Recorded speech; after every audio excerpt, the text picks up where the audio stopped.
Good afternoon everyone. ఎంత ఒక tag line పెట్టాలంటే ధైర్యం ఉండాలంటే ఒక సినిమా రిలీజ్కి ముందు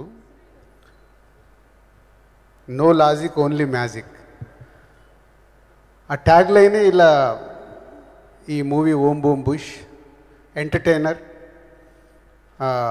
హర్ష రౌడీ బాయ్ చేస్తున్నప్పుడే ఎప్పుడు కొత్తగా ఏదో ట్రై చేయాలి, నేను కొత్త స్టోరీస్ ఉన్నాయి సార్ మీకు చెప్పాలని అడిగేవాడు. తర్వాత యువి వంశీ ఓకే చేసిన తర్వాత ఈ స్టోరీ లైన్ అప్పుడు చెప్పడం జరిగింది. అప్పుడే కథ ఏముండదన్నా, దీంట్లో నాన్ స్టాప్ ఎంటర్టైన్మెంట్ ట్రై చేస్తున్నామని. సో ఓల్డ్ టీమ్ చేసిన ప్రయత్నం ఈరోజు థియేటర్లో లాజిక్ లేదు ఓన్లీ మ్యాజిక్ అని ప్రూవ్ చేసి నాన్ స్టాప్ ఎంటర్టైన్మెంట్ ఈ సమ్మర్ ఫస్ట్ ఫిలింగా వచ్చి సక్సెస్ఫుల్గా రన్ అవుతున్న ఆడియన్స్కి ఒకటే, మీరు థియేటర్కి వెళ్ళి సినిమా చూస్తే నవ్వుకొని బయటకు వస్తారు.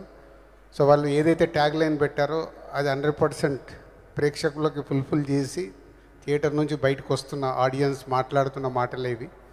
So Harsha, all the best, congratulations. Vishnu and Ramakrishna and Vicky. So ఇంకొక హీరో మిస్ అయినట్టుగా దర్శి. సో ఒక మంచి ఎంటర్టైన్మెంట్ సినిమా ఈ సమ్మర్కి రావడం, ప్రేక్షకులు థియేటర్కి వెళ్తే ఎంజాయ్ చేస్తూ బయటికి రావడం జరుగుతుంది. కాబట్టి థియేటర్కి వెళ్ళి సినిమా, ఎగ్జామ్స్ అయిపోతున్నాయి, థియేటర్కి వెళ్ళి సినిమా చూసి ఎంజాయ్ చేయండి. Thank you very much. Thank you so much Raju garu. ఒక పిక్చర్. I request